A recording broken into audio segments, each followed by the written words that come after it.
pledge allegiance to the flag of the United States of America and to the republic for which it stands, one nation under God, indivisible, with liberty and justice for all.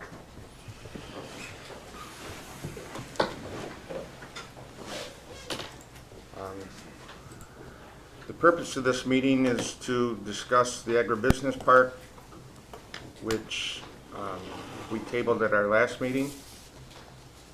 And just first, I'm going to ask if there's anyone that'd like to address the board from the floor, public? Okay. Yes. Mike, you want to give us a presentation?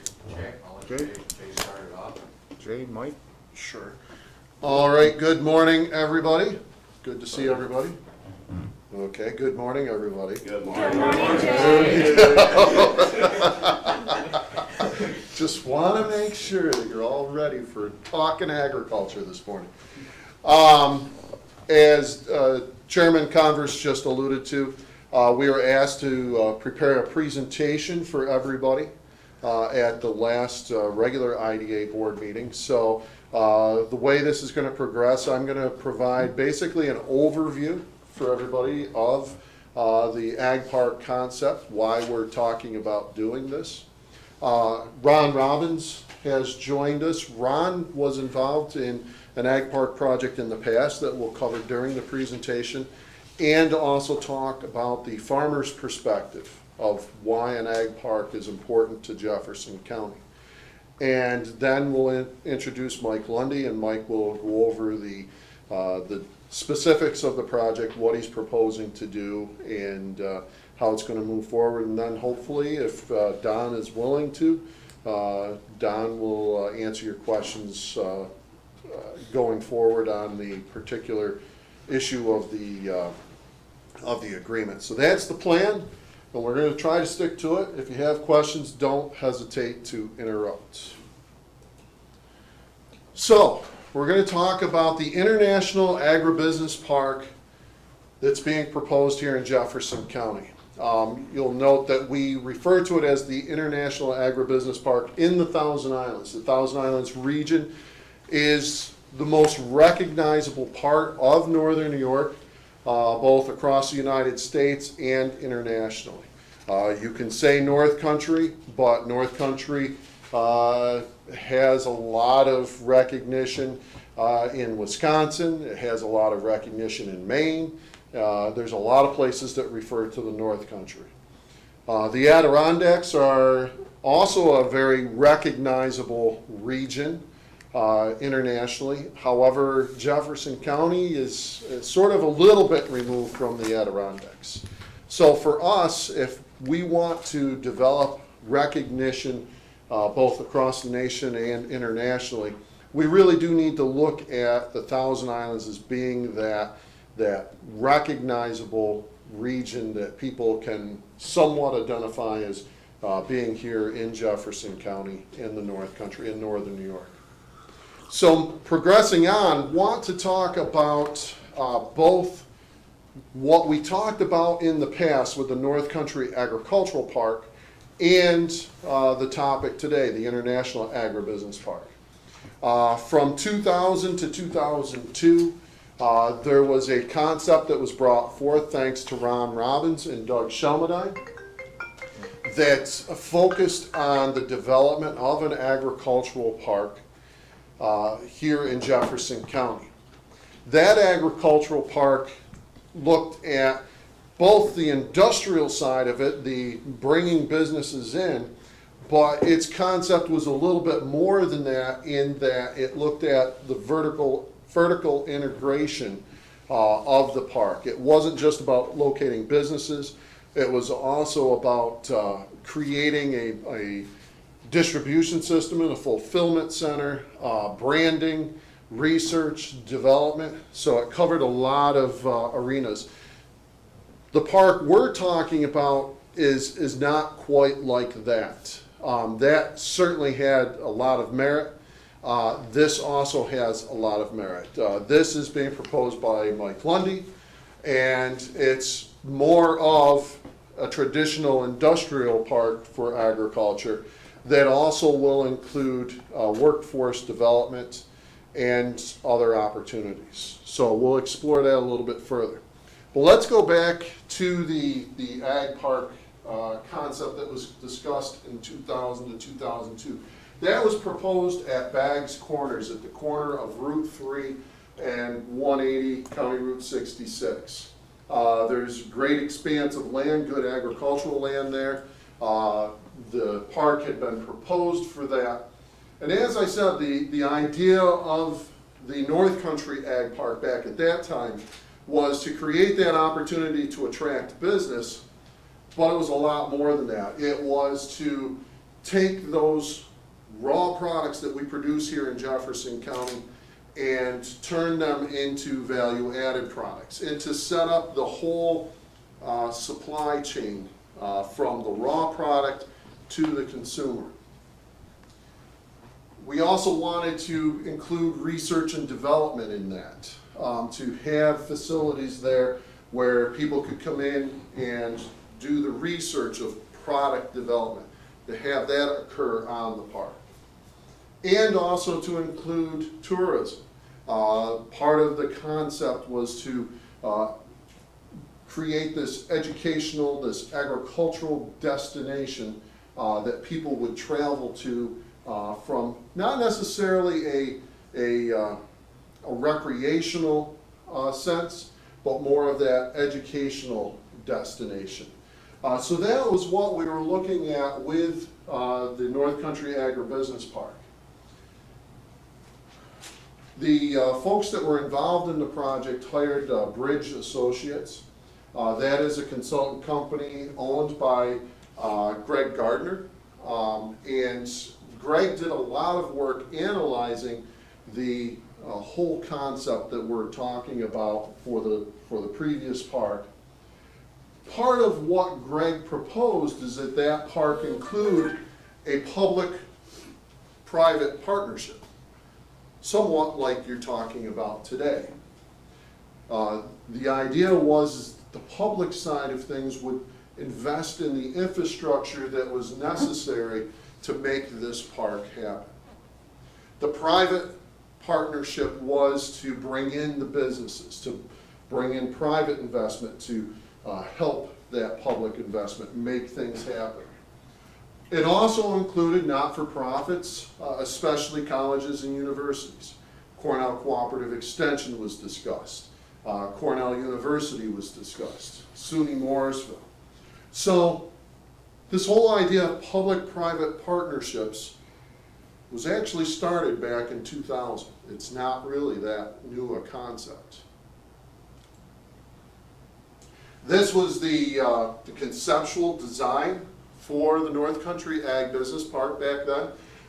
You can see that it includes a cluster here. That was going to be more of the retail, research, and development side of things. The tourism destination for educational opportunities. And then you can see there was plans for businesses to come in. More of that traditional concept of an industrial park, along with agricultural lands included, production, actual crops grown and so on. So that's the concept of that North Country Ag Business Park, and Ron's going to talk a little bit more in depth about that here shortly.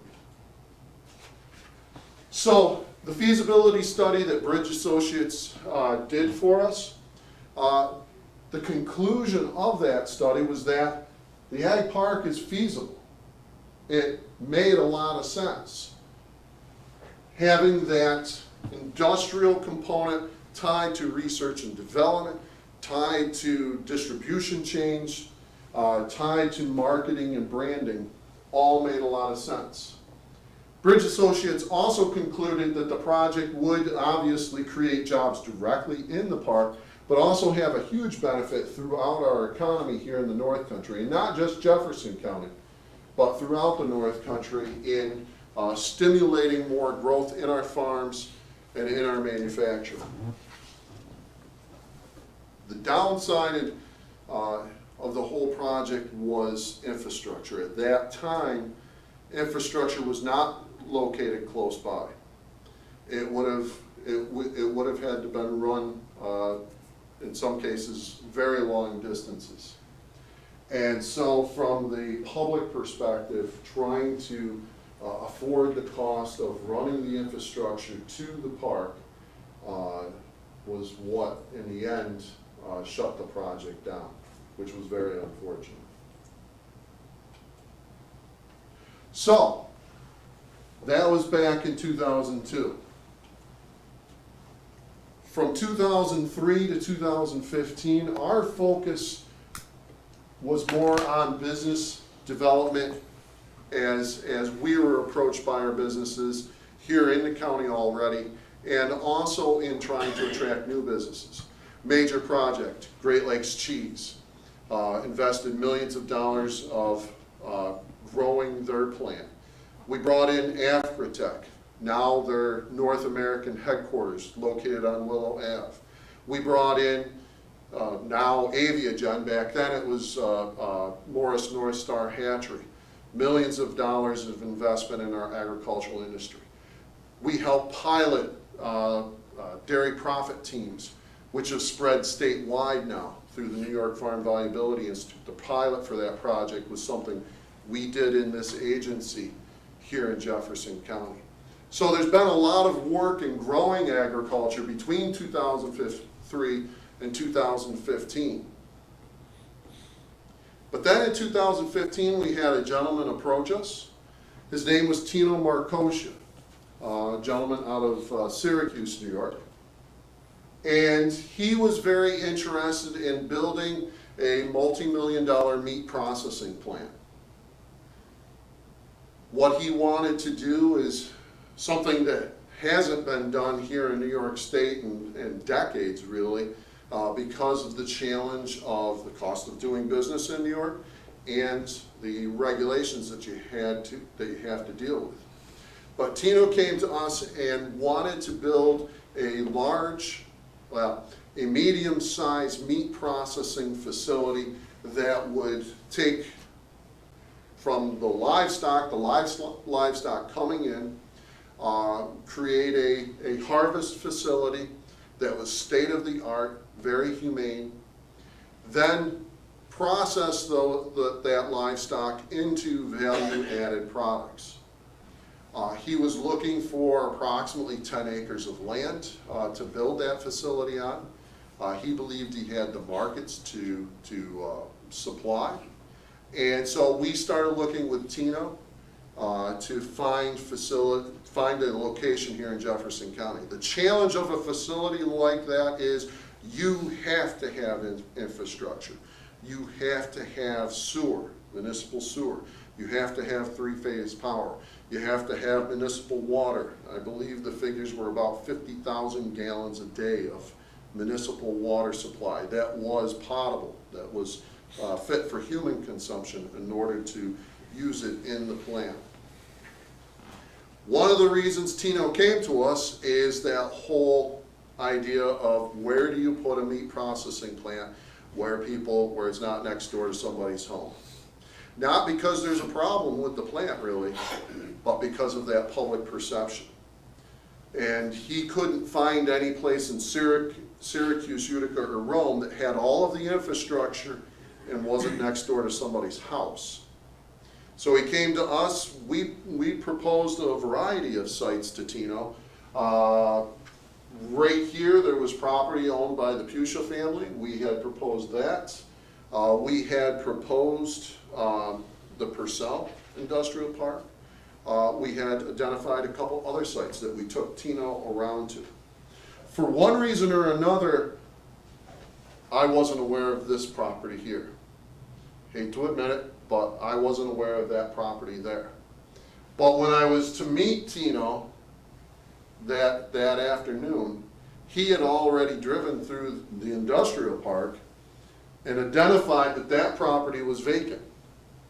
And he was adamant that he had to be in the industrial park. He felt that provided that benefit to him of not having to deal with located next to somebody's house. So that site Tino identified as the location he wanted to be in. I called Don Alexander because Tino, if you ever met Tino, you'd understand what I'm talking about. Tino was not going to be told anything other than that site. So I called Don up and I said, Don, I've got a little issue here.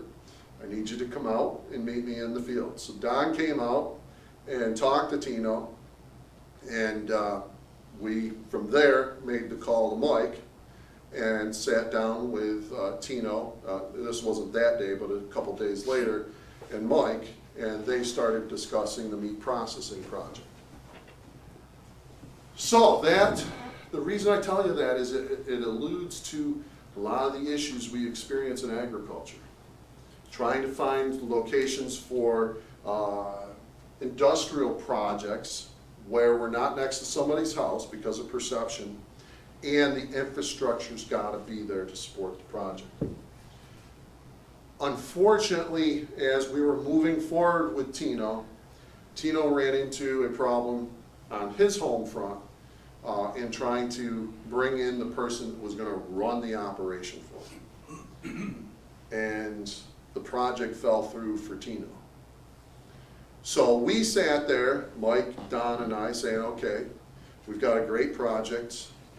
Designs had already started to occur. Feasibility study that Tino had done was there.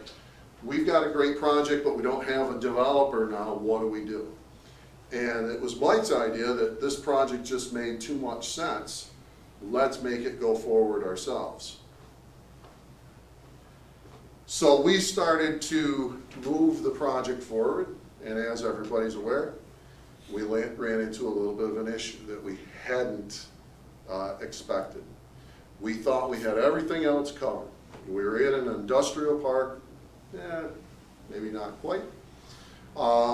We thought we weren't near any neighbors. Everything else was lining up except for the neighbor. It was at a Town and Watertown Planning Board meeting where we met the folks from Car Freshener, and the gentleman from Car Freshener stood up in front of the audience and said he was not going to tolerate burning, rotting, dead carcasses laying in the parking lot of this facility with the odors that would be caused, and that was intolerable, and that he would move the facility, his facility, out of Jefferson County if the project went forward. Period, amen. You can see San Diego Union Tribune, that whole report covered a lot of ground. It appeared in the San Diego Union Tribune on August 19th. So even though we thought we had a perfect spot for a meat processing plant that was going to help agriculture here in Jefferson County, we still ran into trouble. So things happened and we needed to find a different site. So Mike and myself and Don started looking, and we had a lot of people come out of the woodwork. People wanted us to put this up in Worth. They wanted us to put it in Rodman. They wanted us to put it in Oxbow. They wanted us to put it everywhere except for where we could put it, where we had the necessary infrastructure. So Mike and I began a countywide search, and at the same time started talking about where were we going to make agriculture happen in Jefferson County beyond farming. At the same time that the meat processing plant was being considered, I was working with a site selector who was trying to place a feed manufacturing plant. Now, everybody's perception of what the meat processing plant was going to do, creating odors and traffic and everything, a feed manufacturer does create odors and does create dust.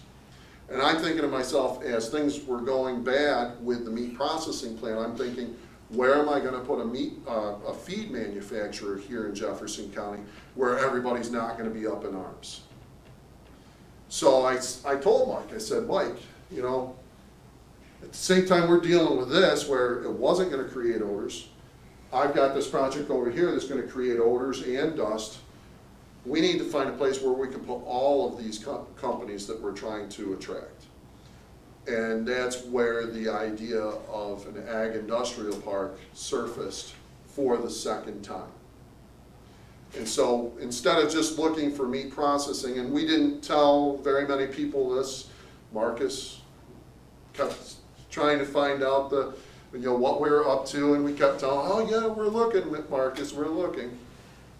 We didn't tell them we were looking for an ag park site, because we didn't want to alert people, we didn't want to get everybody all upset before we found the right site.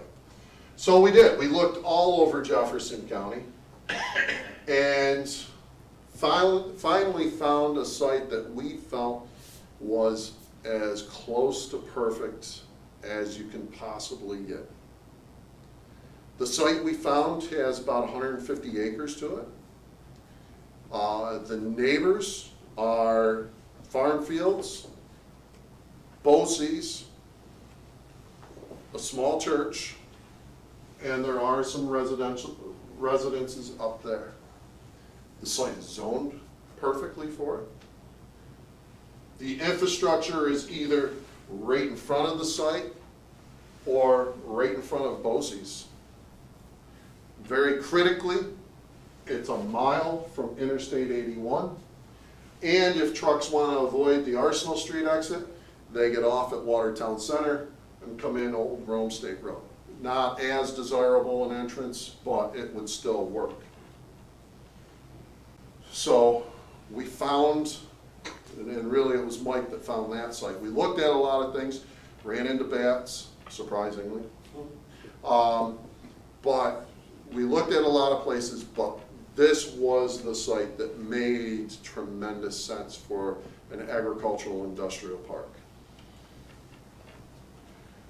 So before we go any farther, let's talk about why Jefferson County, or what Jefferson County should be thinking about when it comes to agricultural industrial development. What are our strengths? Well, we're 250 miles away from New York City as a crow flies, so we're very close to major metropolitan markets. We're also very close to major metropolitan markets in Canada for those agricultural products that can cross the border. Relatively, when you look at New York State, this is relatively the lowest cost area to do business. If you want to manufacture dairy products, we make the best milk, and we make a tremendous volume of milk. So milk supply is not an issue, and it's very high quality. That's why we have the best naturally aged cheese manufacturer in the world in Great Lakes Cheese, and award-winning cultured dairy products coming out of Crowley Foods, and we have artisan cheese products being developed now as well. We have two educational institutions that are very important to the success of agriculture and this project in particular, and that's BOCES and Jefferson Community College. We've been working with Jefferson Community College for 3 years now, well, ever since the meat processing project first was proposed. They have a very strong interest in expanding their agricultural programming. And we've been working behind the scenes with them to help develop that. Now, they've gone through a leadership change, and we're waiting for the new president to get her feet on the ground and start to have those conversations again about what that actually means for them. But there's still that strong interest from JCC in expanding their agricultural program. BOCES, very on board with being involved in agriculture and workforce development. So, critical piece right there, having the educational institutions that we have available in the area interested and willing to support agriculture. We have strong support for ag and agribusiness in the community as long as we're not putting in a meat processing plant next door to them. you'll find that Jefferson County has been and always will be a very strong advocate for for agriculture, especially our Board of Legislators. I've traveled all over New York State and beyond, meeting with different groups talking about agriculture and how to grow agriculture and do economic development. And our Board of Legislators by far are the best in supporting agricultural projects. So we've had that tremendous support. We now have a developer who wants to invest in an industrial park for agriculture. And that's tremendous. We have that interstate connection. One of the challenges we run into is the thruway corridor.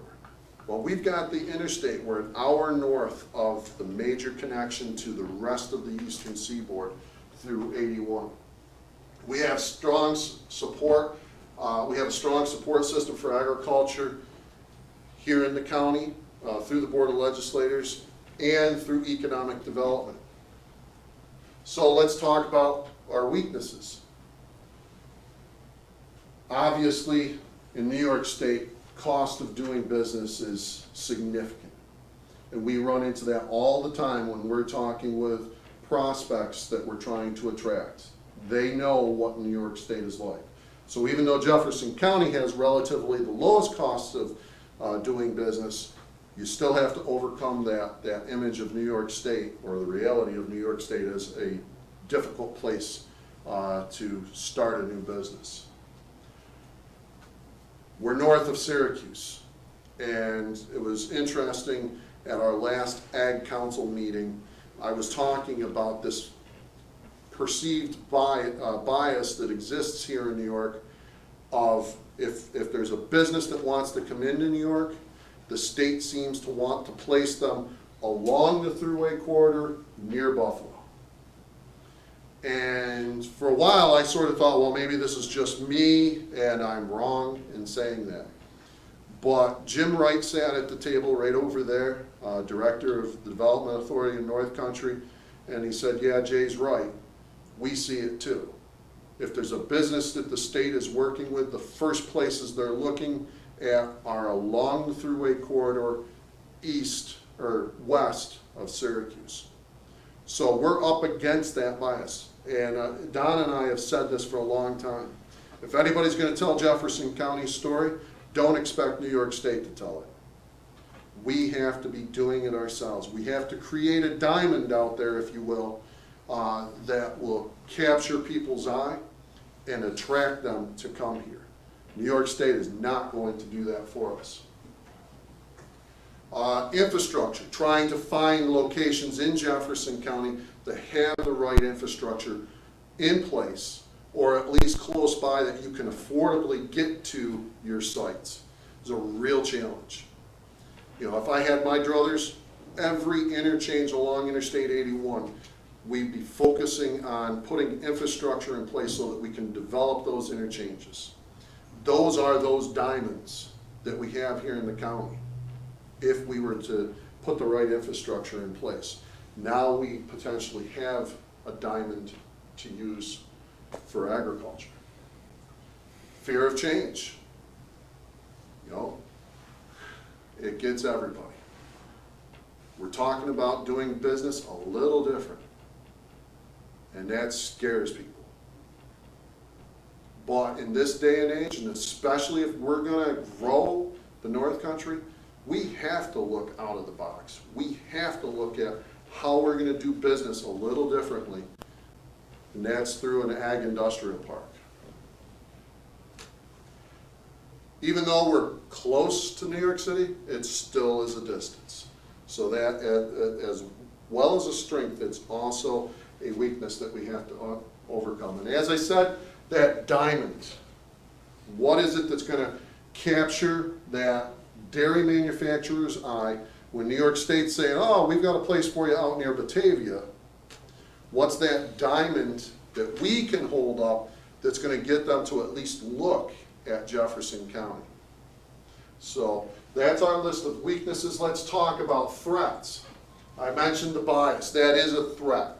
That is something we have to work hard to overcome, because It's real. Inside the box thinking, well, we've always done it this way, we've never had these kind of relationships, so we have to be careful that we don't step outside the box. There is that lack of understanding of agriculture and agribusiness. Meat processing plants create odors. Well, that's a lack of understanding. That's based on the past. The Watertown Daily Times, huge credit to them with that whole meat processing project that we proposed in the corporate park. They actually, when all of that was happening, they went on their own. I didn't even know they were doing it until I saw the editorial. They went down to a meat processing plant in southern New York State, interviewed businesses, interviewed municipal officials, interviewed neighbors, and everybody said, oh, we've never smelled anything out of the plant. We've never had any problems. That was the Watertown Daily Times that did that. But it takes something like that to overcome that threat. So let's move on to opportunity. The last thing up here, opportunity. We have a great ag industry. We have tremendous dairy production, great quality, great volume. Right now, we desperately could use another dairy processing plant to absorb some of the milk supply that we have. So that is an opportunity for us. We have somebody that wants to invest in agriculture. Location, location, location, always so critical. Well, we have a prime location. This is about the best you're gonna find, in my opinion, in Jefferson County right now. JCC and BOCES, I can tell you without hesitation, they are on board with ag economic development, and especially this project, as you'll see in a second. JCC, very interested. They've gone through a little change, so they're trying to get their feet on the ground, like I said, but still very interested in growing agriculture here in the county. The minute the Watertown Daily Times and Channel 7 started running the articles about Mike's announcement about a potential ag business park, we had a meat processor, a developer trying to create a meat processing plant. That next day he was on the phone calling saying, we're running into neighbor issues where we're trying to put the plant. Can we talk to you? That was the next day. Yesterday, Marshall Weir and I went and met with the executive director of the Northeast Dairy Foods Association. He had already talked to a dairy manufacturer that's trying to locate in New York City and said to them, why don't you look at this? So already we're seeing interest. And I think there will be more as we start to market this. Now, this may not make Mike happy, and that's fine. I'll deal with him later. Or he'll deal with me later. Not only will this attract business to an ag industrial park, I've got that diamond up there for a reason. We need that diamond that will get people's attention and get them to look at Jefferson County. And our role is not just to put business into Mike Lundy's Ag Business Park. Our role is to market Jefferson County as a place to come and do business. And so obviously we'll show them the Ag Business Park. We'll have a relationship with Mike. But we also will have to show them other locations in Jefferson County as well. And it will be up to them to make their decision on what's the best location. But that Ag Business Park, like Lundy's investment, is going to be our diamond to get them to start looking a little bit more closely at the North Country versus Buffalo. Want to just hit on this again because this is critical. The developer that's talking about meat processing plant, when he called me the day after the press coverage, he asked me a couple questions. He says, well, what about the town, Jay? The town's never gonna support a meat processing plant. You guys had trouble with the town before. I told him, I said, no, we didn't have trouble with the town. The town was mad at us when we said you can't put the well, we didn't say you can't, but we said we can't support the project going in the corporate park. So the town's on board. The developer also asked, well, you've got to have some kind of workforce development or some kind of educational institutions involved in this. We're going to need help in training people to work in a meat processing plant.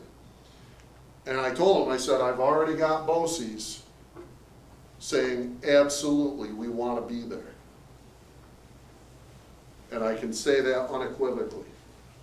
That Stephen Todd, their superintendent, and their board of directors have said, we want to be involved in a workforce development center in the agribusiness park. He couldn't believe it. He said, you guys are getting everything lined up. And I said, yep, we are.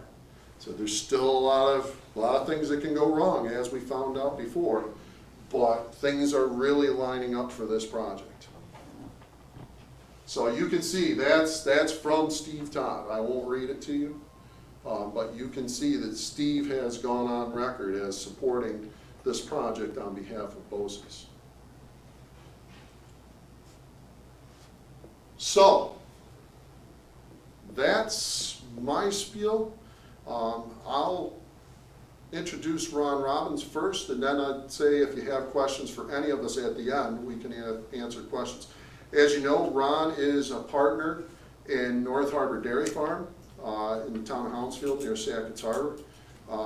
His wonderful wife, Nancy, owns Old McDonald's Farm, and they own a variety of other businesses, including a new event center. Ron is known nationally as a very progressive thinker in the ag industry. And so I've asked Ron if he would come in and talk to you about both the park proposal we had before and what he sees coming from this. And I'll just tell you, Ron has not been involved in the new proposal. So he's coming in fresh, and we hope that he can offer some good perspective. Thanks, Jay. I haven't got any fancy slides. Didn't have time to prepare them, and Jay didn't offer. But just want to give a perspective from the producer side and give some historical perspective on agriculture from an economic standpoint and some of the trends we've seen happen over the last 15 to 20 years. Back in 2002, when I was originally involved in the concept of an agricultural park, it really spun out of economic needs of the time. The late 90s, the early 2000s were not friendly to agriculture. Profit margins were thin, prices were low. It was really a struggle to maintain any kind of profit margin whatsoever. And really that ag park concept in 2000 to 2002 spun out of the idea of how do we create something here that's going to provide some additional value to the producers that are producing products here in the county, because what we're doing is not working very well. We also began to see some consumer demographics begin to change. That's 15 to 17 years ago, but those changes were happening at the time. And it was in the very beginning stages. And I guess I've been, accused of being way ahead of myself many times in my career. And this was probably one of them. It just, timing wasn't right. And, we got to a point, we saw the stars were trying to line up, but, the final pieces of the puzzle could not be put in place. So, okay, then we get into, 2003, 2004, 2005, 2006, the dairy industry is really struggling. And we have public policy people, politicians, they start to intervene. We have, cash infusions coming from state and federal government. We had the CWT program, the cooperatives working together, which actually took producer money and killed cows during that time and took cows out of production. Along with that, we saw the dairy industry, and specifically, was going back 20, 25 years, 3-year trends in the dairy industry. You had a low price year, you'd have a recovery year, and you'd have a really high price year. And so farmers became very astute in managing that 3-year trend and figuring out how to ride that wave and stay in business. So combination of killing cows, government programs with cash infusions, learning how to be a more astute businessman, we survived through that time. Just in historical perspective, in 1998, I bought prime farmland for $480 an acre in the town of Watertown, town of Houndsville.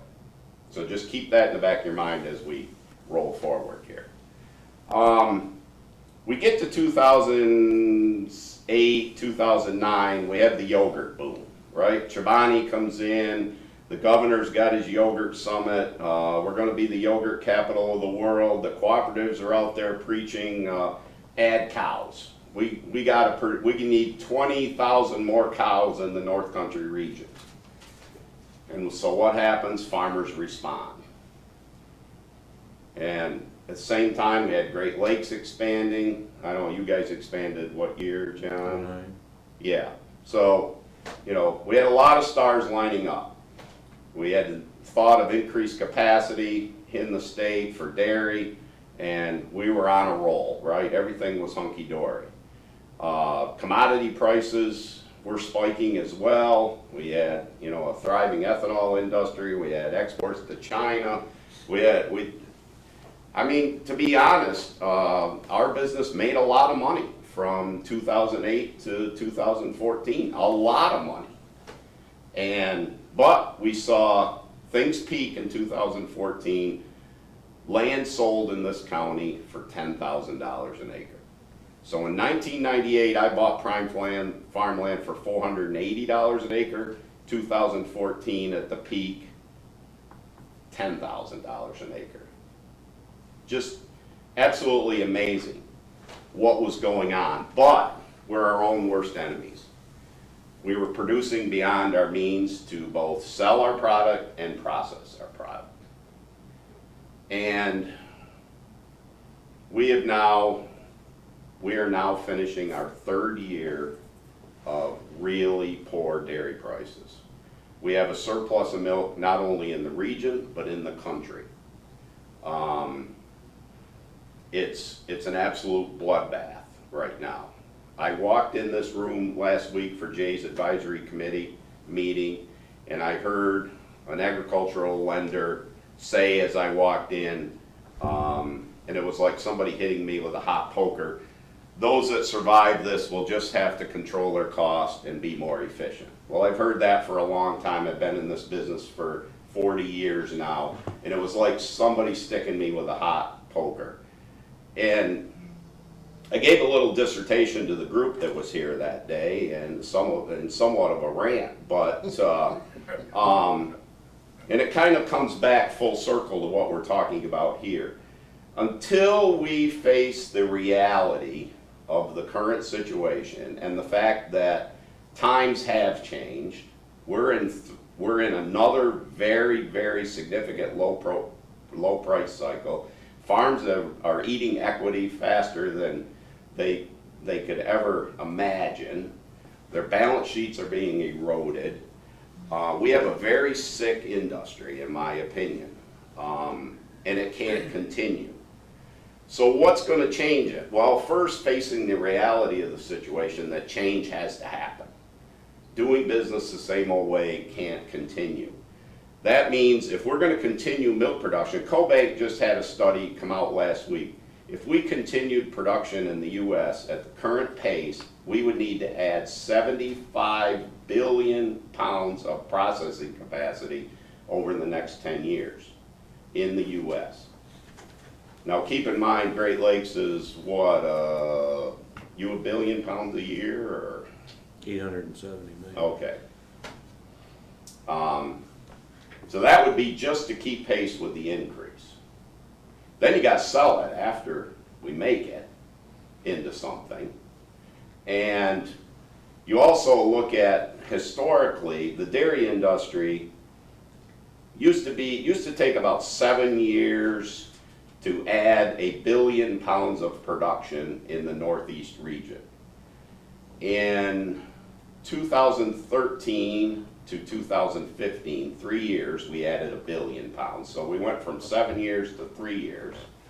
In 2016, we added 850 million pounds of production in the region in 1 year, and we lost 400 million pounds of processing capacity. So we went upside down 1.2, 1.3 billion pounds of processing capacity in the region. I've paid my cooperative $500,000 in the last 3 years just for the right for my milk to go out the driveway every morning and have a home. Call it a balancing fee. You know, fortunately we have Great Lakes down the road. You know, milk goes there every day. We have an expanding plant in Kraft and Lowville, but that has its own set of challenges. So I'm looking at this, coming full circle to what Mike's proposing. And I mean, we own, this is all our cropland here. So this is the ag park, so we come right in the back. This was the old railroad bed that used to run from Sackett's Harbor to Watertown. Awesome location there. Townhouse Field water tower right here. Vespa's concrete block plant, open farmland. So I'm looking at this and saying, you know, what do we do different if we're gonna continue to build our businesses and be profitable? Because right now, I've dubbed this, as dairy producers, we're running a race to the bottom. And that's a race you don't wanna win. There's nothing, no glory in winning the race to the bottom. So how do we, one, attract additional processors, two, provide opportunity to farms who want to transition out of dairy production, maybe into beef, maybe help farms my size and bigger transition and diversify a portion of their operation, maybe over into beef production, through selective breeding and other things. I mean, we're looking at this as a huge opportunity to provide another level of diversification in our business. I've been looking at this since we first proposed the meat processing plant 3 years ago now, almost, I guess, right, Jay? And unfortunately, I'm not getting any younger. You know, Mike's working his tail off to try to figure out how to make this happen. And the reality of the situation is, coming back to you folks at this table, is we got to think about how we can, one, support agriculture, two, foster change, and three, we haven't even talked about, create workforce development programs that are here to support not just agriculture, but the businesses that are here, because we got a huge train wreck coming with people leaving this area due to lack of opportunity, cost of doing business. You run ads, nobody applies. There's no applicants. Skilled labor is gone. It's leaving at a rapid pace. We're seeing it in school enrollments and other things. We've got to turn that around. And I just think this is a huge opportunity, and one the agricultural community will embrace wholeheartedly. So, Jay, that's my rant for today. Thank you very much, Ron. Do you have any questions for myself or Ron before Mike starts? Just a real quick one. If the opportunity to help solve a lot of problems is diversifying and growing that beef industry with current prices where they are right now, good opportunity for that, Ron, as you look forward? We still look at this as a unique opportunity. We, even where prices are today, we still feel there's an opportunity, even at the wholesale level, to make it work and have another cash flow stream that's profitable. The margins may be thin, but there's a margin. And the beef cycle kind of seems to be in Yeah. the middle of the road from its Yeah. highs and lows, Yeah. so it's a good barometer to Yeah. judge. Okay. Mike? Well, as Jay usually does, he steals most of my thunder. So, I'll pick up a few of the pieces that Jay didn't. Going back to the project with Tino, and when we got involved with this, we saw tremendous opportunity with this new plant. So Don and Jay and I, as he alluded to, sat down, tried to figure out how we could put this thing together. And at the time, we were looking at either a group of farmers to do this or trying to reach out to the potential of bringing on an outside entity. When Car Freshener came to that board meeting and made life a little bit uncomfortable for us, I had a choice. And my choice was to either railroad the project in the industrial park or look elsewhere. And I met with the town of Watertown Planning Board. They were fully supportive of the project. It met the zoning. I had reached out to an outside meat processor and asked them if they had an interest in coming to the North Country, and they did. And we seriously considered just simply building it in the industrial park. Dave and Don brought me into a meeting and said, look, even though you don't like the way Car Freshener handled this, and even though they had a right to question it, they could have handled this much differently, we'd prefer that you don't build it in the park. So that started us on the search to look for a spot for the meat plant. Now, one of the things Jay did not tell you is that not only were we looking here in town of Watertown, Jefferson County, my phone was ringing off the hook. And I had people from the Canadian border in New York State, Vermont, Finger Lakes, that said, hey, look, you want to build an ag park, you want to build a meat processing plant, come here. We will give you the land, we will give you the infrastructure, we will give you the benefits. And I seriously considered it. But I knew that there was opportunity here because of our dairy industry, because of the amount of animals that are here. I knew there was opportunity working with the IDA. I knew the location somewhere around 81 was going to be the right location. And having Jay with his knowledge and understanding of agriculture, I thought was a huge bonus to this project. So we started looking bigger than the meat plant. And that's how the ag concept came together. When Jay says that this location is a good location, it's beyond just where it is. And I look at things a little bit differently than economic developers do. And I'm a builder at heart, so I'm looking at construction. The largest potential cost overrun on any construction project is almost always site related. Site and infrastructure. They're the biggest potential problems with a site. If you could pick a site, set of criteria that you wanted, this is it. Water, sewer, gas, and electric, all with capacity out at Route 3. The meat plant needs cleaning water. Well, that cleaning water could be 40, 50, 60,000 gallons a day that they use to clean. That does not have to be municipal potable water. One of the benefits of the industrial park was that we were close to the river, and well water would produce a production well for cleaning. This site has an aquifer in the back, so we, in theory, if the meat plant goes here, we do the same thing. We can put a production well down here and be able to bring that up through and utilize that for cleaning water, not hurt the capacity of the town's water system, and have very cheap water. I worked with a company called Hydrosource out of New Hampshire. We did a production well for Otis Technology up in Lyons Falls for their sprinkler system, and we produced a well that has 1 million gallons a day.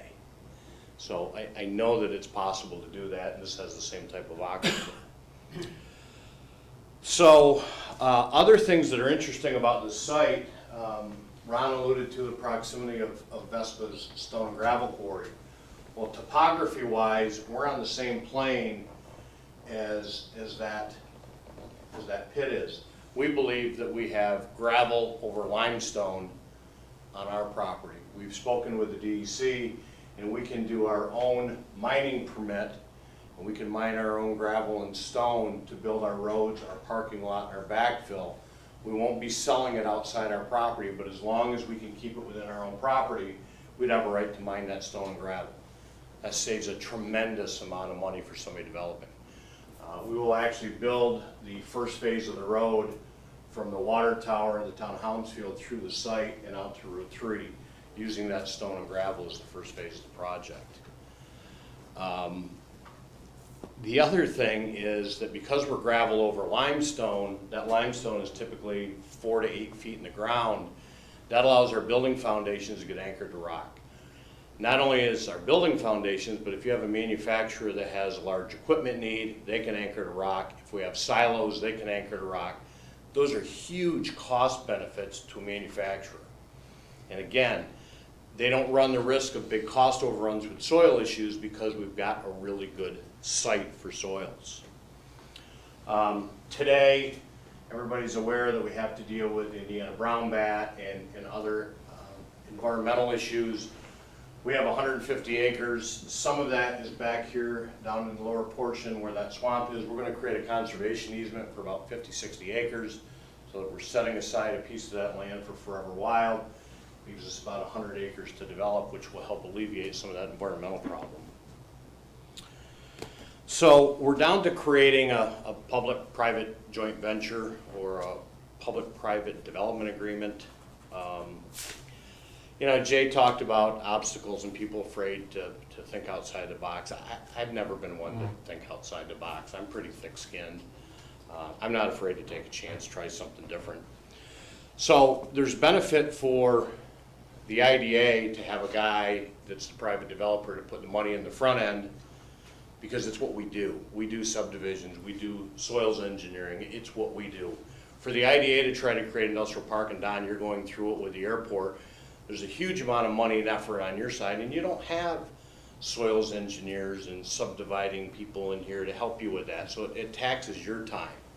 It's what we do, so we can do it, I believe, more efficiently and more cost effective. So we're putting in some money on the front end to get this going, but at the same time, I don't have people on my staff that can help with obtaining grants and infrastructure opportunities. So this is where it really becomes kind of a win-win for the both of us. That you have your criteria that you're good at, I have mine that I'm good at, and if we can share that together, it makes for a really unique opportunity. Bottom line is that if we can put this thing together with the two entities, I've got an opportunity to build some projects. You guys have an opportunity to create some economic development. I think at the end of the day, we all community wins. I know there's been some concern with, well, you know, why is the IDA involved with Lundy? The way that we've set this agreement up is if a cheese manufacturer were to come along and say, hey, we like this park, we'd like to build here, but we have our own contractor, we have our own developer, we have our own group that builds buildings. Well, they don't have to come to me. The IDA would have a right to simply exercise their option to buy whatever lots they want. We have an appraisal done. That's the number. The IDA buys the property. I'm out. Manufacturer builds a building. So it gives me opportunity, it gives you opportunity. So I think it's fair to both sides. There's no preconceived deals being made. It just gives everybody a chance to do, you know, basically fair business. I think that covers my end of it. I think I picked up what Jay did. Any questions for me? For my perspective and knowledge, which fill me in on, I'm trying to get my hands around the feasibility of one of the huge advantages of this project is cost. Compared to our sites we have sold in the past in the industrial park at so much an acre, which has been probably the lowest price you'll find to build out when you look at the acreage and the Coffeen Street site. Then I jumped to Mark Purcell's park and his cost incurred and potential cost of lots there to build on. And then jumping to this site, as far as cost, to have a 4-acre, 5-acre site, do you view, from my perspective is, this is hugely competitive compared to some of the other sites for cost, with all utilities in place and ready to have a shovel-ready site available for someone to build on. Where do you fit in that range? Do you think you'd be in the middle of the range, the upper part of the range, or the lower part of the range? It's really gonna depend on how we go about getting the infrastructure into the park. So if we can get some assistance from our friends in the Assembly and our friends in the Senate, and they're able to help us with that infrastructure cost, that keeps that development cost down. I mean, candidly, if I had to privately build all the roads, all the water, all the sewer, we'd be at $100 grand an acre, and nobody could afford to build it there. But to be able to have some help, guys like Dave that can go out and solicit some grant money to keep that infrastructure cost down.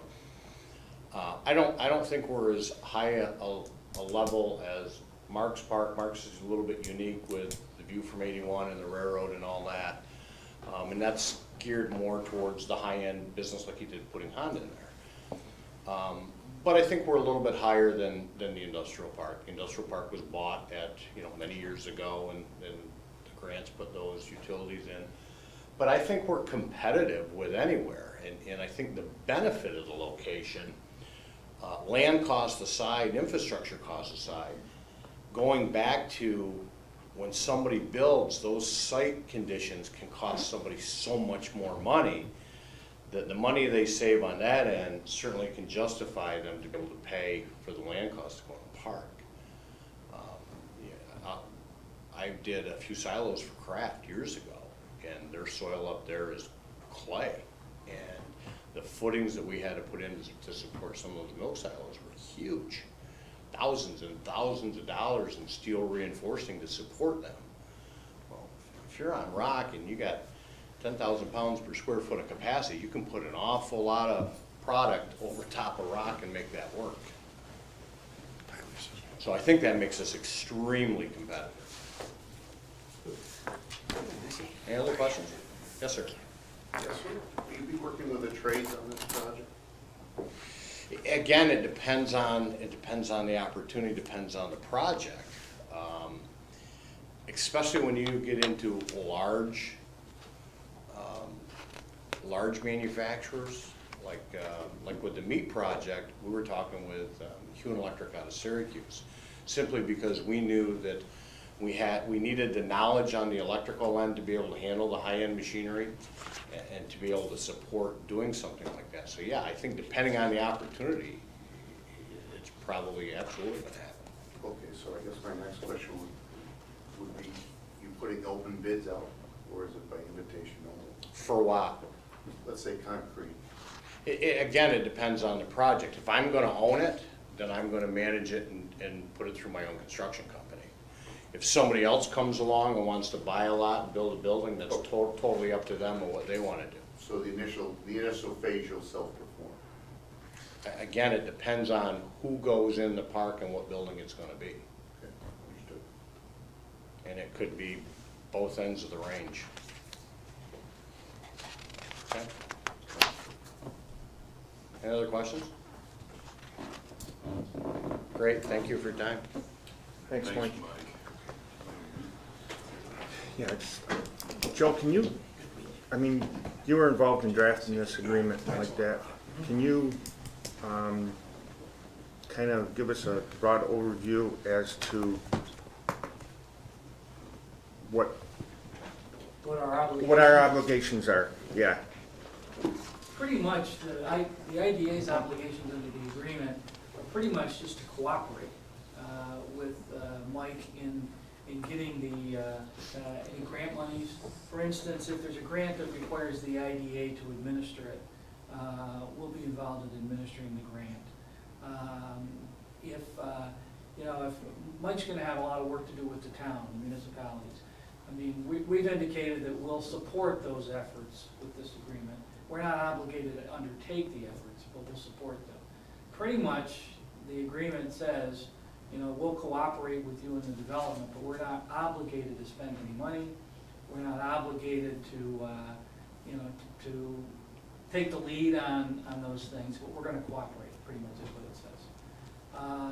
The only remedy that Mike has if we default in that, or he perceives that we're not cooperating, the only remedy he's got under the agreement is that he can withhold our option on purchasing the lots.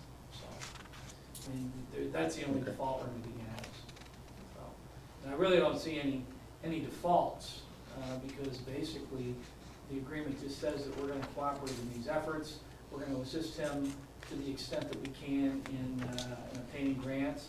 If he applies for assistance through the IDA in the form of tax relief, we basically just said, well, we're gonna process the application in accordance with our customary practices. We're not obligated to give him the relief, we're obligated to process the application, which we would do anyway. So, is that fair, Don? That's fair. Well, that was my interpretation when we talked before. It was kind of an assistance program, and wherever we could help assist Mike with the process, we would be involved to that degree, and then only that degree, I guess.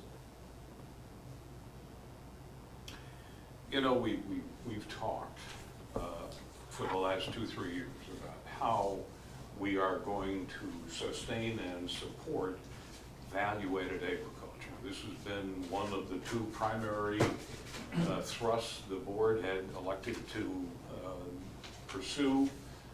And one of the ways we think, based on the last 2-3 years, and you've heard this history, so I won't go into it, but one of the reasons that we are proposing this is to perhaps step a little bit outside the box, but ensure that Mike, who is, by the way, I should mention, first of all, a local developer.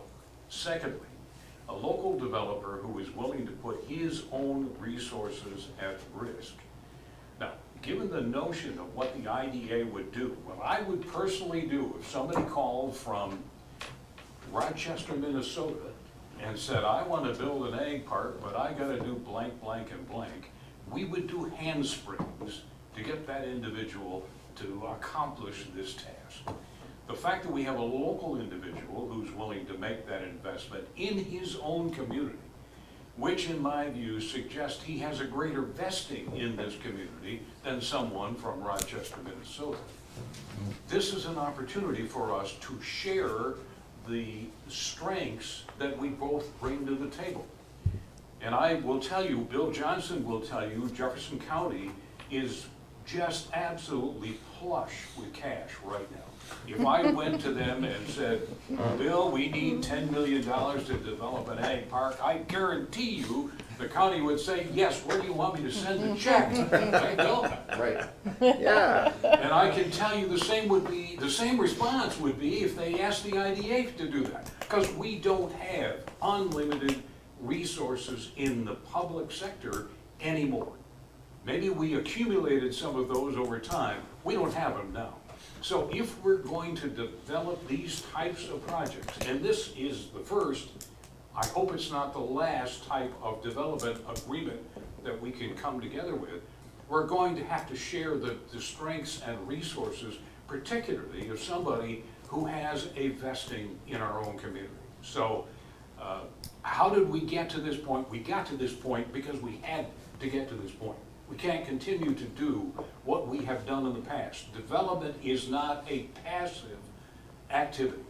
Development is an active, passive activity. You have got to be able to reach out and try to accomplish things without sitting back waiting for things to happen. That doesn't work anymore. Particularly in the environment, you heard Jay so well articulate, Mike, and of course Ron, who sits in the middle of this action all the time. We have to be positive. That's what we're trying to accomplish with this. I will tell you, it's proof of concept for me. I'm proposing this to you, and I'm not gonna draw anybody else into this. You know, this is my idea. I think it's a good one. I think we need to take these steps. It's a proof of concept, though. We may run into some issues. I don't know that. I don't think we will, because we both have the same goals in mind. So with that in mind, the motivation is to be successful. So I think this is going to work. If it doesn't, we're going to stop and do something else. We've got to try new things based on the current environment. So forgive me for launching into that, but We have two members of the IDA board that were not able to be here today. Paul had surgery, and I believe Rob's out of town. They both have expressed opposition to this. Rob has asked, and Don, if you would read his remarks, he asked that his remarks be read into the, to the meeting so that everyone understands where he's coming from. Rob sent you all an email, I think, but just for reference, I'll read it, and I'm quoting here. As I will be unable to attend the meeting regarding the matter in the trailing email, I wish to make my comments be known to our board and read into the minutes. Point 1, I feel strongly that the IDA should not co-develop in the manner stated below. It places us in peril to be tied to that person's actions and balance sheets. Parenthetically, I realize we have legal provisions of protection that at our cost and public visibility, unquote. The point 2, the co-development with one of several parks seems quite arbitrary. Why not co-develop with Purcell or Simeo in their efforts to create jobs in the county? Parenthetically, see one above. Our role should be at an arm's length to have developers come before the agency for incentives, not be within the process. Close quote. Co-development with one investor may seriously hinder future projects with other investors. 3, I strongly support the ag park discussed below and feel that the IDA should strongly support but not act as a co-developer. Signed, Robert Aliasso.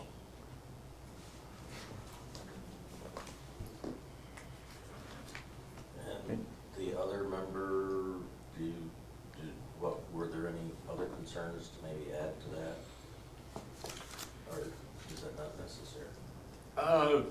I think he's basically expressing the concern that by this agreement with Mr. Lundy, it is somehow going to affect future dealings with other developers, either local or some way away. That Mark Purcell, who we work very closely with, or PJ Simeo, who also we work with, will somehow be offended or materially impacted in some way by having an agreement with Mr. Lundy.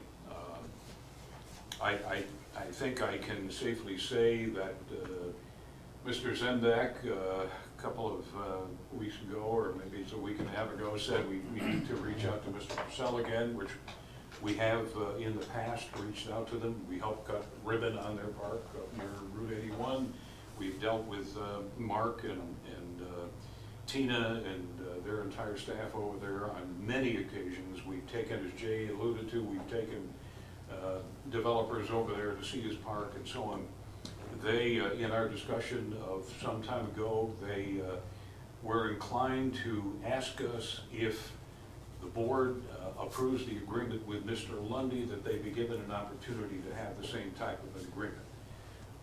Since the agreement, we believe, will work out in the best interest of the county and our workforce, then we would probably bring an agreement similar to what we're talking about here this morning back from other developers, local developers, if indeed they wanted the same type of an agreement. And you would say, well, what's the advantage to that? Well, one of the things that a developer can do is to show an agreement to a financing entity or someone else, whether it's another developer or another project proponent, that they have a standing commitment from the local industrial development agency to give that project its very best efforts to succeed. That's really all we are saying by any of this. I've said to Mike, I would say this to Mike without an agreement, because frankly, that's what you charge me to do. I'd say, Mike, what do you need to make this development happen? I would say to Mark Purcell, when he comes up and says, you know, what do I, you know, what's your feeling about this? I said, Mark, what do you need to make this happen? And we've demonstrated this repeatedly. To think that we would single out one developer is disingenuous, in my opinion. That's not something we do. It's not something we can afford to do. It's a small community. But on the other hand, this guy has come to us on a number of occasions, willing to invest his own personal resources to help us develop this community. That bears study on the part of this board. That bears us the responsibility of examining what he's proposing, because it's the right thing to do, in my personal opinion. You know, the title to this agreement's a little bit misleading. It probably is more of a cooperative development agreement than a joint development agreement. And I would suggest we modify the agreement to retitle it as a cooperative development agreement. I like that. One of the things I found a little daunting was the agreement is 10 pages, and there's a lot of legal ramifications in it. Is that kind of a standard mutual agreement? I mean, have there been other cases we drew this agreement from, or did we was this document This from agreement was scratch? originally drafted by Mike's attorney in its original form. We have made many revisions to it to get it to the form it's in.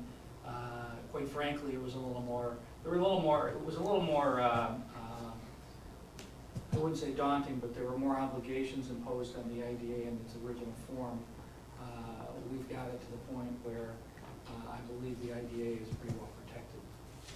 One thing I did see that did carry through it with, in the 10 pages with a lot of provisions, was coming back to that cooperative clause that at any point in time, the two parties can sit down and change it, so to speak. It seemed to be kind of fluid there. But that's the only thing I found daunting, was to try and get your hands around the agreement, 10 pages, the legal jargon. The concept, it's easy. Lawyers do that. But I think even in Rob's case, I think he really tore, because he's very meticulous and he tears into detail.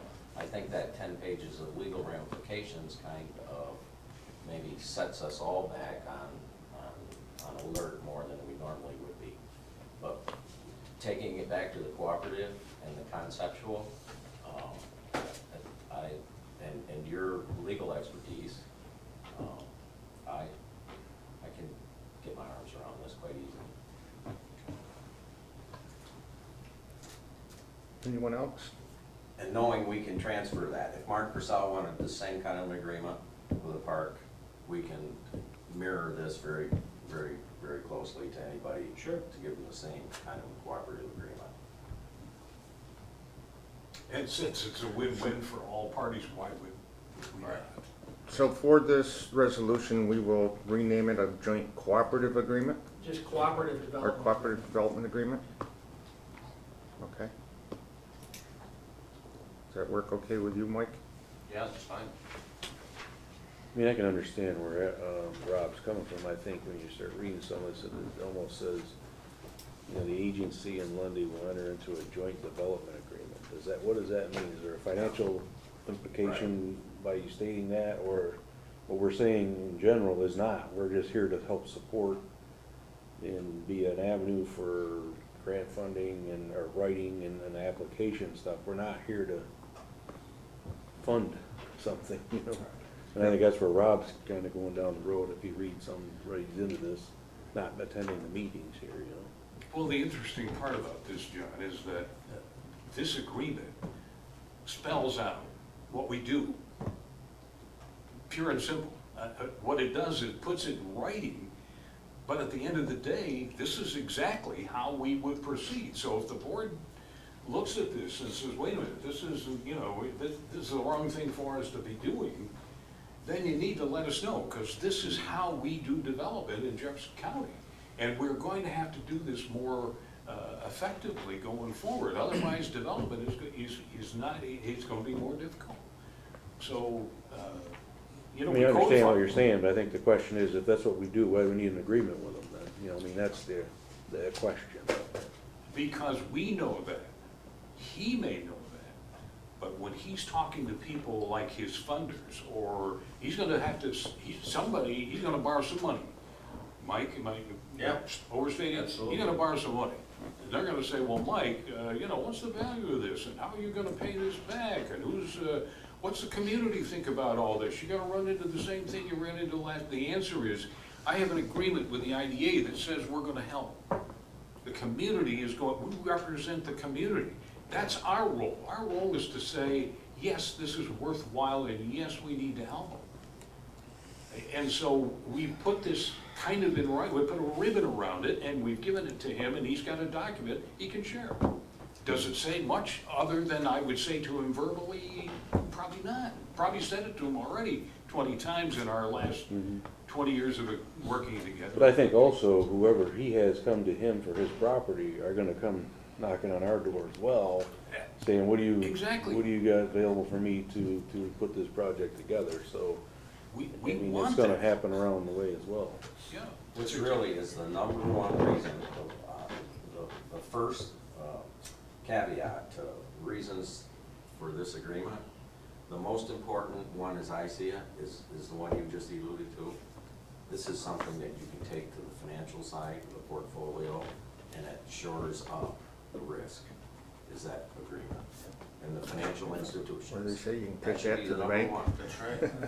And I'll go on record as saying this, if you were to create a same type of relationship with Mark Purcell, wouldn't bother me in the least. In fact, it would give me an opportunity that if I had a client that said, hey, I really like Mark's park, but I wanna work with you, I go to the IDA can exercise an option on a piece of land in Mark's park, and my client can go in there with me and build. So I'd have absolutely no issue with another developer having a similar agreement.